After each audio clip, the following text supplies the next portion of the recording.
Like करें, share करें और सब्सक्राइब करें हमारा चैनल तथा बेल आइकन दबाना न भूलें।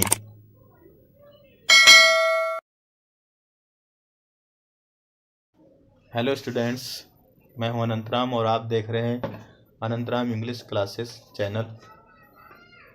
आज हम पढ़ेंगे स्पोकन इंग्लिश क्लास नंबर 49। यहाँ पर आप देखेंगे यूज ऑफ कंजक्शंस, जैसा कि आपने पिछले वीडियो में पढ़ा था। यूज ऑफ कंजक्शन यानी कंजक्शन के प्रयोग के द्वारा इंग्लिश बोलना सीखेंगे। यहाँ पर आप किस तरीके से हम सबऑर्डिनेट कंजक्शन और कोऑर्डिनेट कंजक्शन के माध्यम से स्पोकन इंग्लिश बोल सकते हैं, यानी कि आप इंग्लिश बोल सकते हैं। तो यहाँ पर देखेंगे आज आप दोनों प्रकार के कंजक्शन जो कि आपको बताया गया था, उन दोनों प्रकार के यानी कि सबऑर्डिनेट और कोऑर्डिनेट दोनों प्रकार के कंजक्शन के प्रयोग के द्वारा सेंटेंस बोलेंगे। पहला सेंटेंस आपका आया है, यदि अंशिका मेहनत करेगी तो पास हो जाएगी। इसे इंग्लिश में बोलेंगे if Anshika works hard she will pass. तो यहाँ पे कंजक्शन आपका आया है इफ़। इफ़ क्या है? ये सबऑर्डिनेट कंजक्शन है और ये सबऑर्डिनेट क्लॉज बनाता है। और शी विल पास क्या है? ये प्रिंसिपल क्लॉज है। दोनों से मिलकर आपका बना है कॉम्प्लेक्स सेंटेंस। नेक्स्ट सेंटेंस आया है आपका, ज्यों ही रूपांशी वर्मा स्टेशन पहुंची त्यों ही गाड़ी चल दी। तो ज्यों ही त्यों ही के इंग्लिश के लिए आपका आता है as soon as Rupanshi Verma reached the station the train started. तो यहाँ पे एज सुन एज जो है ये आपका सब ऑर्डिनेट कंजक्शन है और यहाँ तक रीच्ड द स्टेशन तक आपकी सबऑर्डिनेट क्लॉज बनी है। द ट्रेन स्टार्टेड ये आपकी प्रिंसिपल क्लॉज है और ये कॉम्प्लेक्स सेंटेंस बन गया है आपका। नेक्स्ट सेंटेंस आपका आया है, यद्यपि रमेश गरीब है फिर भी ईमानदार है। इसे इंग्लिश में बोलेंगे कंजक्शन के प्रयोग के द्वारा, although Ramesh is poor he is honest. यहाँ पे एक वर्ड आया है फिर भी, और जिसके लिए यहाँ पे आया हुआ है आपका कॉमा, और यद्यपि आया है उसके लिए आपका कंजक्शन आया है ऑल्दो। यहाँ पे एक बट जैसी स्थिति आती है, केवल लेकिन जैसी स्थिति आती है, जिसका अर्थ यहाँ पे छिपा रहता है कॉमा में। जहाँ पे ऑल्दो लगता है वहाँ उसके बाद में जब आपकी सबऑर्डिनेट क्लॉज खत्म होती है तो वहाँ पे कॉमा लगता है। वहाँ पे जो कॉमा होता है वो अर्थ स्पष्ट करता है फिर भी का, लेकिन का। तो यहाँ पे हो जाएगा although Ramesh is poor he is honest. Although आपका सबऑर्डिनेट कंजक्शन है, ये सबऑर्डिनेट क्लॉज बनती है पुअर तक। ही इज ऑनेस्ट जो है ये आपका प्रिंसिपल क्लॉज है। नेक्स्ट सेंटेंस आपका आया है, यदि मुस्कान शर्मा यहाँ आती तो मैं उसे अंग्रेजी पढ़ाता।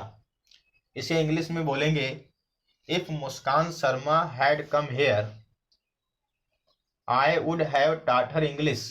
तो यह एक कंडीशन होती है यहाँ पर, और ये इफ आपका सबऑर्डिनेट कंजक्शन है। और if Muskan Sharma had come here ये आपकी सबऑर्डिनेट क्लॉज बनी है, और इसके बाद में I would have taught her English ये आपकी प्रिंसिपल क्लॉज है। तो प्रिंसिपल क्लॉज और सबऑर्डिनेट क्लॉज दोनों ने मिलकर बनाया है कॉम्प्लेक्स सेंटेंस। तो इस तरीके से यहाँ पर आपने देखा एक रूल आया हुआ है यहाँ पे, हैड प्लस वर्ब की थर्ड फॉर्म यानी कि पास्ट परफेक्ट टेंस, और उसके बाद में वुड और उसके साथ में हैव और वर्ब की थर्ड फॉर्म। ये कंबाइनेशन होता है, ये आपका जोड़ी होती है एक तरीके से। जहाँ पर इफ के साथ में हैड कम आता है वहाँ पे वुड हैव और वर्ब की थर्ड फॉर्म का प्रयोग किया जाता है। तो इस तरीके से आप अगला सेंटेंस देखेंगे, मुस्कान भारती अनन्या से अधिक तेज दौड़ सकती है। इंग्लिश में बोलेंगे Muskan Bharti can run faster than Ananya. तो यहाँ पर कंजक्शन देन आया हुआ है, ये भी आपका सबऑर्डिनेट कंजक्शन है, यहाँ पर भी आपकी सबऑर्डिनेट क्लॉज बनती है, कॉम्प्लेक्स सेंटेंस बनता है। लेकिन यहाँ पर एक चीज़ विशेष ध्यान रखेंगे कि यहाँ पे फास्ट आपकी एडवर्ब है और इसमें जुड़ा हुआ है ईआर यानी कि फास्टर हो गया है, और ये आपकी एडवर्ब की कंपैरेटिव डिग्री है, यानी कि ये कंपैरेटिव डिग्री में सेंटेंस आपका बना हुआ है। तो Muskan Bharti can run faster than Ananya ये कंपैरेटिव डिग्री का सेंटेंस भी है, और साथ में ये आपका कॉम्प्लेक्स सेंटेंस भी बना है, सबऑर्डिनेट क्लॉज बनी है यहाँ पे। नेक्स्ट सेंटेंस आपका आया है, नितिन प्रिया के पास आया और उसकी सहायता की। अभी तक यहाँ तक आपने जो है सबऑर्डिनेट क्लॉज के द्वारा कॉम्प्लेक्स सेंटेंस बनाते हुए आपने सेंटेंस बनाने सीखे हैं, सेंटेंस बोलना सीखा है आपने। आगे जो है आप कोऑर्डिनेट कंजक्शन के प्रयोग के द्वारा कोऑर्डिनेट क्लास बनाते हुए कंपाउंड सेंटेंस में इंग्लिश बोलना सीखेंगे। तो यहाँ पर बनेगा Nitin came to Priya and helped her. तो यहाँ पे जो एंड आया है ये आपका कोऑर्डिनेट कंजक्शन है, और ये एंड से लेकर हर तक यानी कि एंड हेल्प्ड हर ये आपकी कोऑर्डिनेट क्लास बनती है। नितिन केम टू प्रिया ये आपकी जो है प्रिंसिपल क्लास है, और प्रिंसिपल क्लास और कोऑर्डिनेट क्लास मिलकर बनाते हैं कंपाउंड सेंटेंस।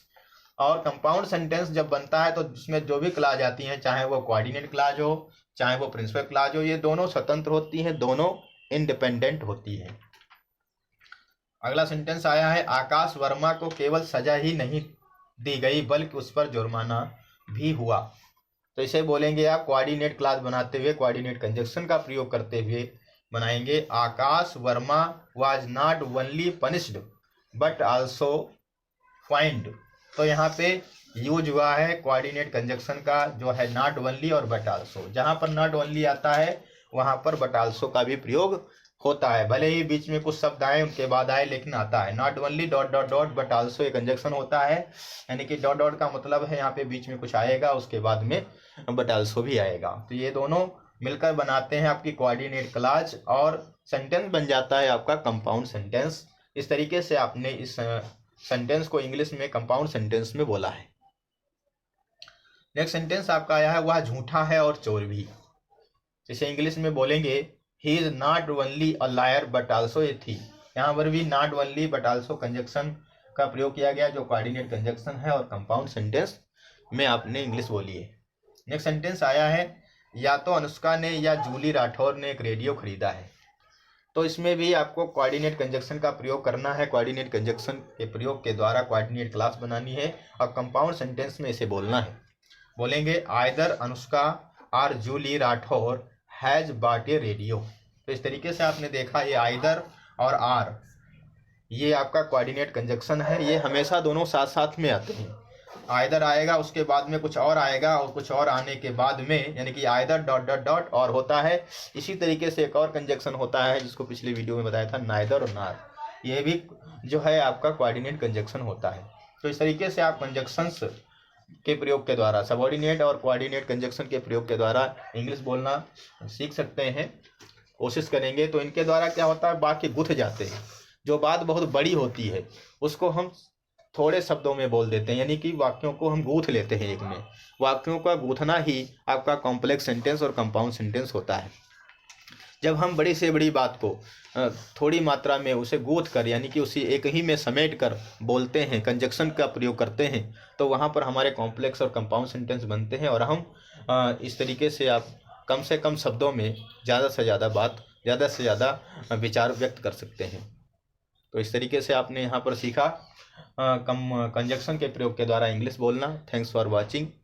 लाइक करें, शेयर करें, सब्सक्राइब करें।